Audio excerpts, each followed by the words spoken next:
Hello, welcome to this video about Snooker 19 and the Challenge Pack DLC. So this is the new DLC, newish, kind of, that was released just before Christmas. And I just want to be clear that Snooker 19, the guys there, are not paying me to make this video about the DLC. Thank you. And all this is my own opinion. So in this video, I'm going to talk about three things. The first one being what you get. So what you actually get for your £6.99. The second one being, does it justify the £6.99? And then the third one is my impressions, what I think overall, and whether I think you should plunk down the cash for it. Right, let's have a look at what you get. So you get a basic mode and an advanced mode. And each of these modes has stars that you can unlock. So each challenge has 5 stars. And if you're playing on Master Plus, you can unlock all 5 stars. So if you're a crackhead and you can handle Master Plus, then you can unlock them all. However, I'm a little bit more of a Pro Plus kind of guy, so you know, maybe 4 stars on most of them. But for a video, I went through every one of them and I played them on amateur, and they were still really tricky. So as I played through some of them went through potting, positioning, how to cannon a ball, how to do some plants. But, you know, some of them were actually really useful, and I think very good if you want to improve your game on Snooker 19. Some of them were a little bit filler.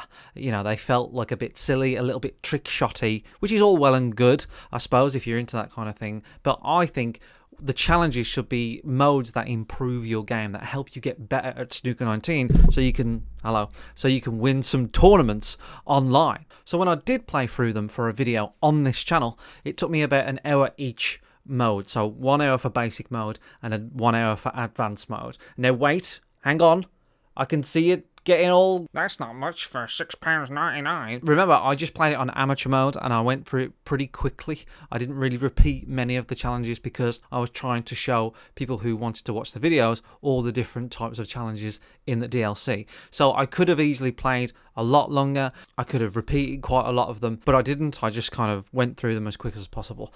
So when you start repeating the challenges or crank up the difficulty, I think you're looking at around about 5 to 10 hours worth of content. You know, you could really get into this, and that's a lot of content for $6.99.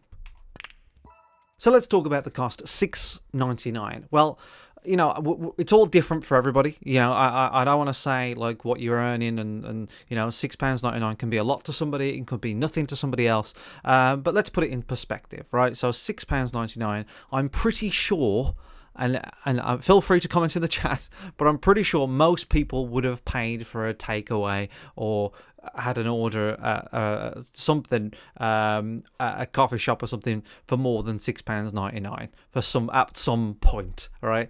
It's not a cost where you think a lot about $6.99. For some reason, when you're buying a DLC or an expansion pack for a game, people look at like $6.99 or £10 as a lot of money, and you know, I know it's all subjective, but it's not that much money. And the game was actually pretty cheap to start with. I think it was about £40, maybe £30 for some people when it was released.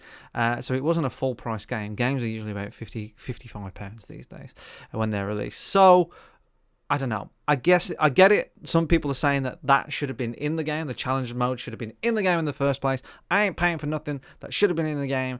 Screw you. And I think that's a bit of a topic for another video, but my very quick version of that is, it's a very small team and they had to build the game from scratch, from absolutely nothing. Cut them a little bit of slack. The fact that it runs so well, the fact that the physics of the game is so good, I think I can cut them a little bit of slack. Let me know in the comments if you think I'm wrong. So, impressions. I mean, I touched upon whether I think it should be in the game or not. I think, you know, it's a decent DLC pack. If somebody in the comments was saying that, no, it's a disgrace, it should have been in the game, it's not like I 100% disagree and say you're wrong.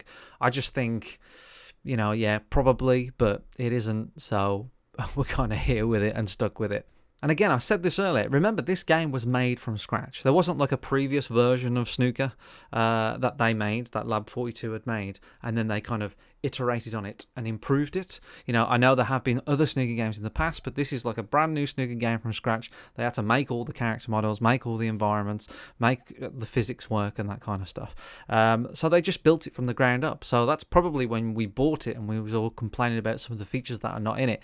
That's why it felt a bit bare bones. However, I think they've done a pretty good job at listening to the community, updating a few things that are a bit weird at launch. And they're not like a big developer like the people that make FIFA, I think they're based in Canada. There's 100 of those, and I think there's probably more. And then you look at the publisher and the separate different, there's thousands and thousands of people involved in those things. And they've got a previous version of FIFA that they can build on and change all the time. They're always working on improvements rather than making a game from scratch.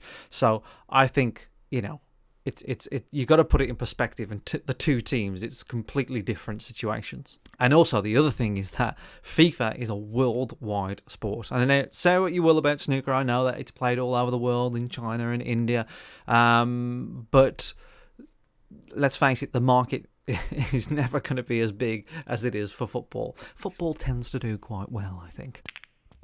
I think if you're looking to get better at Snooker 19, if you're looking to kind of push yourself with Snooker 19, I think this is a nice little add-on for you to get. If you're looking for an excuse to get back into Snooker 19, maybe you dropped off because, it just kind of things happen, and then Christmas and we all got fat, then I think this, again, is a good excuse to get back into it. It's a nice little add-on. And also, if the fact that snooker's on the TV again a little bit, the Masters has just gone as I'm recording this, so it might be fresh in the brain. I think it's worth it. I do think it's worth the $6.99. It's not much.